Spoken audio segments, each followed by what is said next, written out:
Bismillah, elhamdülillah və salatu və selamu ala Rasulillah. İmam Navavi Rahimahullahın Riyazu Salihin kitabından hədislərimizi oxumağa davam edirik. 31-ci hədisə gəldik çatdıq səbir babından. Rəvayət edilir ki, Ənəs radiyallahu anhu demişdir. Bir dəfə Peyğəmbər sallallahu aleyhi və səlləm qəbrin başında ağlayan bir qadının yanından keçərkən ona Allahdan qorx və səbir et, dedi. Qadın isə ona əl çək məndən. Mənim başıma gələn müsibət sənin başına gəlməmişdir, dedi. Qadın Peyğəmbər sallallahu aleyhi və səlləmi tanımırdı. Ona o Peyğəmbər sallallahu aleyhi və səlləm idi deyildikdə, dərhal Peyğəmbərin sallallahu aleyhi və səlləmin qapısına gəldi, lakin orada gözətçilərə rast gəlmədi. Dərhal içəri girib, mən səni tanımamışam, dedi. Peyğəmbər sallallahu aleyhi və səlləm də ona belə cavab verdi. Əsl səbir müsibətin ilk sarsıntısı anında edilən səbirdir.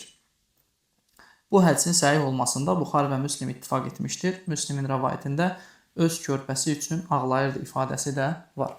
Və bu hədis də bizə onu göstərir ki, səbir etmək müsibətin ilk anındadır. Yəni bir insan müsibətin ilk anında üsyan etsə və daha sonra da desə ki, mən artıq səbir edirəm, bu onun üçün nədir, keçərli deyil. Səbir ilk anda olmalıdır, deyir Rasulullah sallallahu aleyhi və səlləm. 32-ci hədis. Əbu Hüreyrə radiyallahu anh rəvayət edir ki, Peyğəmbər sallallahu aleyhi və səlləm demişdir. Uca Allah buyurur, mömin qulumun sevdiyi bir adamın canını aldığım zaman o buna səbr edib savabını alacağına ümid edərsə, mənim ona verəcəyim mükafat ancaq cənnət olar. Yəni, bir insan sevdiyi birisini itirərsə və ona sırf Allah rızası üçün Allahdan savabını alacağını hesab edərək, ümid edərək buna səbr edərsə, Allah Taala deyir ki, bunun mükafatı ancaq cənnət ola bilər. 33-cü hədis. Rəvayət edilir ki, bir gün Ayşə radiyallahu anhə Peyğəmbərdən sallallahu aleyhi və səlləmdən taun haqqında soruşdu. Taun yolxucu ağır epidemik bir xəstəlikdir. Taun haqqında soruşdu və Peyğəmbər sallallahu aleyhi və səlləm də ona belə cavab vermişdi. Bu, Allah Taala'nın dilədiyi kimsələrə göndərdiyi bir əzabdır. Fəqət Allah onu möminlər üçün rəhmət etmişdir. Belə ki, taun xəstəliyinə tutulmuş bir adam səbr edib savabını Allahdan diləyərək və başına Allahın yazdığından başqa bir şey gəlməyəcəyini etiqad edərək yaşadığı yerdə qalarsa, ona şəhidin savabı qədər savab yazılar. Hədisi Buxari rəvayət etmişdir. Və bəli, bu da müminin çəkdiyi izdirabın Allah Taala tərəfindən onun günahları necə kəffarə olacağını, hətta bu xəstəlikdən deyir, ölümünün də nədir, şəhid savabına onu çatdıracağını Peyğəmbər sallallahu aleyhi və səlləm bizə müjdə verir. 34-cü hədis. Rəvayət edilir ki, Ənəs ibn Malik radiyallahu anhu demişdir. Mən Rasulullah sallallahu aleyhi və səlləmin belə dediyini eşitmişəm.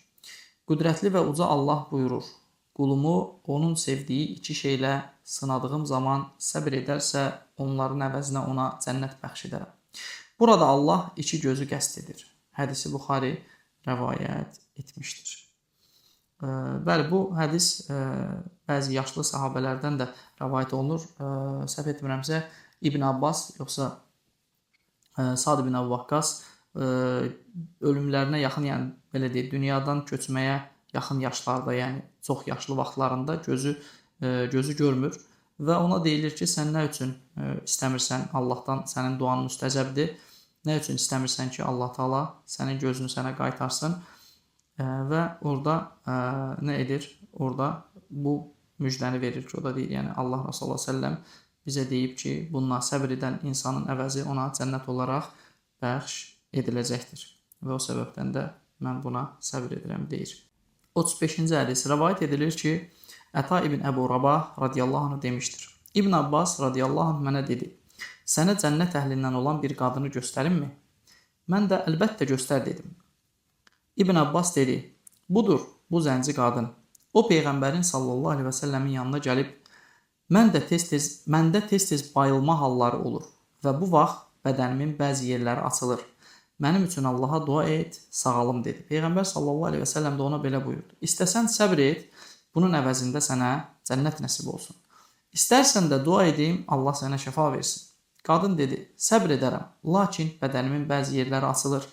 Allaha dua et ki, üstüm açılmasın. Peyğəmbər sallallahu aleyhi və səlləm də onun üçün dua etdi. Bu hədisin səhih olmasında Buxari və Müslim ittifaq etmişdir. Və burada qardaşlar mənim diqqətimi çəkən bir məsələ var. Sizin də diqqətinizi ora yönləndirmək üçün demək istəyirəm. Və diqqət edin, Allah Rasulü sallallahu əleyhi və səlləmin bu dünyaya və ümumiyyətlə müsibətlərə baxışı hər bir tərəfdən axirət yönəlikdir. Yəni burada Allah Rasulü sallallahu əleyhi və səlləm başqa bir şey deyil. Ona iki seçimin ikisini də göstərir və sahabəni öyrədir ki, bax bizim əlimizdə iki variant var. Lakin bizim müsəlman olaraq, mömin olaraq ümid etdiyimiz variant ikinci variant olmalıdır. Və sahabənin də diqqət eləsəz, sahabənin də əslində Peyğəmbər sallallahu əleyhi və səlləmdən dərs almış. Necə deyirlər, onun çeşməsindən su içmiş sahabənin də düşüncə tərzi eynidir. Yəni zehniyyət, eyni zehniyyət. Təbii ki, o da buna razı olur və sadəcə haramdan onu qoruması tələbini edir ki, sadəcə bu hissəsini aradan qaldırsa, qalan xəstəlik hissəsinə deyir, nədir? Səbr edərəm. Və bu da həqiqətən bizim bu dönəmimizdəki müsəlmanların, yəni bizim özümüzün halımızla sahabənin halındakı böyük bir uçurum qədər fərqi bizə göstərmiş olur ki, onların bütün məsələlərdəki perspektivi, baxış tərzi birbaşa axirət yönümlüydü, dünya yönümlü deyildi. Yəni əsas mən rahat yaşayım, əsas mənim problemim olmasın deyildi. Tam əksinə Allah Rəsulü ona istəyirsən səbr et. Bunun əvəzində sənə cənnət nəsib olsun deyəndə sahabə artıq bunu başqa cür düşünmür. Sahabə düşünür ki, əlbəttə mən buna səbr edim, qoy Allah mənə cənnət versin. Allah Subhanahu taala bizi də islah eləsin, o sahabələr kimi olmağı bizə də nəsib eləsin. 36-cı hədis. Rəvayət edilir ki, Əbu Abdurrahman Abdullah ibn Məsud radiyallahu anh demişdir. Rasulullah sallallahu aleyhi və səlləm peyğəmbərlərdən onlara Allahın salavatı və salamı olsun. Birinin başına gələn hadisəni danışması sanki gözümün önündədir. Belə ki, qövmü onu vurub al qana boyamış, o isə qanı üzündən silərək Allahım, qövmümü bağışla, çünki onlar haqqı bilmirlər, deyirdi. Bu hədisin səhih olmasını Buxari və Müslim ittifaq etmişdir. Yəni bunu Peyğəmbər sallallahu əleyhi və səlləm hər hansısa bir peyğəmbərdən nəql edir ki, yəni bir peyğəmbər öz qövmündə elə bir kobudluğa məruz qalıb, zorakılığa məruz qalıb və bunun əvəzində deyir, üz-gözünü silərək Allahım qövmümü bağışla, çünki onlar haqqı bilmirlər, deyirdi. Və bu da peyğəmbərlərin nə qədər üstün bir səbir, əzəmət sahibi olduğunu bizə göstərir. Sallallahu aleyhi və səlləm. 37-ci hədis. Əbu Səid Əl-Xudri və Əbu Hüreyrə radiyallahu anh rəvayət edirlər ki, Peyğəmbər sallallahu aleyhi və səlləm demişdir. Müsəlmana üz vermiş elə bir yorğunluq, elə bir naxoşluq, elə bir kədər, elə bir üzüntü, elə bir əziyyət, elə bir dərd, hətta ayağına batan elə bir tikan yoxdur ki, onun sayəsində Allah o müsəlmanın günahlarını bağışlamasın. Bu hədisin səhih olmasına Buxari və Müslim ittifaq etmişdir. Hədisdəki vəsəb sözü xəstəlik deməkdir ki, tərcümədə nəzərə alınıbdır. Müsəlman həqiqətən bu məsələlərdə şuurlu olarsa, şuurlu davranarsa, həqiqətən də müsəlman görəcəkdir ki, Allah Subhanahu wa Taala ona nəsib etdiyi və yaxud da sınaq etdiyi bu şeylərin hər biri onun günahlarının təmizlənməsi, Allah qatında dərəcəsinin yüksəlməsi üçündür. 38-ci hədis. Rəvayət edilir ki, İbn Məsud radiyallahu anhu demişdir. Bir gün Rasulullahın sallallahu aleyhi və səlləmin yanına girdim və onun qızdırma içində olduğunu görüb dedim. Ya Rasulullah, sən qızdırmadan çox əziyyət çəkirsən. O dedi, bəli, mən sizin aranızdan 2 nəfərin qızdırmadan əziyyət çəkdiyi qədər əziyyət çəkirəm. Yəni 2 qat əziyyət çəkirəm. Mən dedim, bu sənə 2 qat savab qazandırmaq üçündürmü? Peyğəmbər sallallahu əleyhi və səlləm dedi, bəli, elədir. Ayağına tikan batan, yaxud bundan da ağrılı bir əziyyətə məruz qalan elə bir müsəlman yoxdur ki, Allah bunun sayəsində onun qəbahətlərini silmiş olmasın və ağac öz yarpaqlarını tökdüyü kimi onun da kiçik günahları tökülməsin. Ağac öz yarpaqlarını tökdüyü kimi onun da kiçik günahları tökülməsin. Bu hədisin səhih olmasında da Buxari və Müslim ittifaq etmişdir. 39-cu hədis. Əbu Hüreyrə radiyallahu anh rəvayət edir ki, Rasulullah sallallahu aleyhi və səlləm demişdir. Allah kimə xeyir nəsib etmək istəsə ona müsibət göndərər. Bu hədisi də Buxari rəvayət etmişdir. 40-cı hədis. Ənəs radiyallahu anh rəvayət edir ki, Peyğəmbər sallallahu aleyhi və səlləm belə buyurmuşdur. Sizdən heç biriniz başına gəlmiş müsibətə görə özünə ölüm diləməsin. Əgər bunu diləmək məcburiyyətində qalarsa, qoy desin, Allahım, həyat mənim üçün xeyirli olduğu müddətcə məni yaşat. Ölüm mənim üçün xeyirli olduğunda isə canımı al. Bu hədis səhih olmasında Buxari və Müslim ittifaq etmişdir və həmçinin bəzi hədislərdə bu necə deyirlər, duanın daha geniş forması təşəhhüddən sonrakı dualarda da bizə Allah Rəsulü sallallahu bunu öyrədir ki, bu duanı müsəlmanın adi vaxtlarda da etməsi və ya namazda sonra da etməsində heç bir problem yoxdur. Və yaxud da bu hədisin məzmunu ilə götürsə, yəni insanın özünə ölüm istəməyini Allah Rəsulü sallallahu qadağan edir bir müsibətə görə, lakin illa ki deyir istəyəcəksə, o zaman da şərtli istəsin. Yəni Allah Subhanahu va Taala qeybi və aşkarı bilən olduğu üçün, keçmiş və gələcəyi hamısını daha dərindən bilən və hikmət sahibi olduğu üçün elm hissəsini Allah Taalaya buraxaraq Allah Subhanahu Taaladan bunu istəsin ki, yəni ey Rəbbim, sən hər şeyi bilirsən və əgər sən xeyirli bilirsənsə, xeyirli bildiyin şəkildə məni yaşat. Yox, əgər ölümü xeyirli bilirsənsə, o zaman da canımı al deyə dua etsin, deyir Rasulullah sallallahu aleyhi və səlləm. 41-ci hədis. Rəvayət edilir ki, Əbu Abdullah Xabbab ibn Əl-Arat radiyallahu anhu demişdir. Rasulullah sallallahu aleyhi və səlləm Kəbənin kölgəsində əbasını yastıq kimi başının altına qoyub dincələrkən biz onun yanına gəlib şikayət etdik və bizim üçün Allahdan kömək diləməyəcəksənmi? Bizim üçün Allaha dua etməyəcəksənmi dedik. O buyurdu, sizdən əvvəlki ümmətlərdə mömin adamı tutub aparar, onun üçün çuxur qazar, onu o çuxura salar, sonra da mişar gətirib onu başdan ayağa iki hissəyə bölər. Dəmir daraqlarla əti sümüyünə dək darayardılar. Lakin bu işgəncələr onu dinindən döndərə bilməzdi. Vallahi Allah bu işi tamamlayacaq. Hətta iş o yerə gəlib çatacaq ki, atlı Sənadan Hədrəmövtə yola çıxacaq, yolda Allahdan və qoyunlarına hücum edəcək canavardan başqa heç nədən qorxmayacaqdır. Bunlar Yəməndəki şəhərlərdir, səhv etmirəmsə, Səna şəhəri və Hədrəmövt. Yəni, bu iki şəhərin arasında belə yola çıxacaq, yolda Allahdan və qoyunlarına hücum edəcək canavardan başqa heç nədən qorxmayacaqdır. Lakin siz tələsirsiniz. Bu hədisi Buxari rəvayət etmişdir. Digər rəvayətlərdə isə Peyğəmbər s.ə.v deyir ki, Peyğəmbər s.ə.v Kəbənin kölgəsində əbasını yastıq kimi başının altına qoymuşdu. Biz müşriklərdən çox əziyyətlər görürdük deyə rəvayət edir Xabbab ibn Əl-Arat. Bu hədis bizə Məkkə dönəmində ilk vaxtlarda sahabələrin nə qədər əziyyət gördükləri və bu əziyyətlərdən hətta bəzilərinin təngə gəldiklərini açıq şəkildə göstərir. 42-ci hədis. Rəvayət edilir ki, İbn Məsud radiyallahu anh demişdir. Hüneyn günü Peyğəmbər sallallahu aleyhi və səlləm qənimətləri bölüşdürərkən bəzi adamlara daha çox pay verməklə onları üstün tutdu.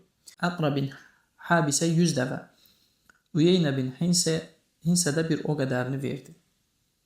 Eləcə də ərəblərin əyanlarından bir qisminə qənimətlərdən pay verərək o gün onları digərlərindən üstün tutdu. Bundan narazı qalan bir nəfər dedi, vallahi bu bölgü nə ədalətlə, nə də Allahın özü xatirinə yerinə yetirilmişdir. Mən ona, vallahi bunu Peyğəmbərə sallallahu aleyhi və səlləmə xəbər verəcəm dedim və dərhal onun yanına gedib bunu ona xəbər verdim. Peyğəmbərin sallallahu aleyhi və səlləmin rəngi dəyişdi, qıpqırmızı oldu və Allah və Rasulü ədalətli olmazsa, kim ədalətli ola bilər, dedi. Sonra davam edib buyurdu, Allah Musaya rəhmət eləsin. O bundan artıq əziyyətlər gördü və səbr etdi. Mən də öz-özümə dedim, bundan sonra bir də heç vaxt Peyğəmbər s.ə.və bir xəbər çatdırmayacam. Bu hədisin səhih olmasında Buxari və Müslim ittifaq etmişdir. Hədisdə keçən sirf kəlməsi qırmızı boya deməkdir. Və bəli, burada Peyğəmbər s.ə.v-in özünü nə qədər səbirlə təskinlik tapdığını biz burada görürük. Və diqqət edin ki, onun rənginin dəyişməsi həqiqətən onun qəzəblənməsinə işarədir. Amma diqqət edirsinizsə, Allah Rasulü s.ə.v ancaq və ancaq gözəl söz söylədi və bildirdi ki, və şəri mövqeyini bildirdi sadəcə. Yəni, nə, heç bir şeyindən öyünmədi, heç bir şeyindən, necə deyərlər, mübahisəyə qalxmadı. Sadəcə şəri mövqeyini bildirdi. Yəni, Allah və Rasulü ədalətli olmazsa kim ədalətli ola bilər? Yəni, sizə şəriəti, hər şeyin obyektiv ölçüsünü qoyan Allah Subhanahu wa Taala və onun elçisi də ədalətli olmazsa onun adından o mə yantiqu anil hava, yəni o həvasından danışmaz. İn huwa illə vahyun yuha. Ancaq vəhy ilə danışan birisi də ədaləti təmsil etmirsə kim ədalətli ola bilər dedi və özü də misal gətirdi ki, yəni Musa belə səbr etdi. Və yəni Allah Rasulü sallallahu əleyhi və səlləm bununla demək istəyir ki, yəni mən də buna səbr edəcəyəm və yenə də necə aləmlərə rəhmət olaraq gələn və Allah Subhanahu taalanın şəriətini daşıyan bir peyğəmbər səbirli olmaya bilər ki, sallallahu aleyhi və səlləm. 43-cü hədis. Ənəs radiyallahu anhu rəvayət edir ki, Rasulullah sallallahu aleyhi və səlləm demişdir. Allah bir quluna yaxşılıq etmək istəyərsə, onun günahlarına görə cəzasını tezləşdirərək bu dünyada verər. Yox, əgər quluna pislik etmək istəyərsə, bu dünyada onun cəzasını təxirə salar ki, günahlarının cəzasını qiyamət günü çəksin.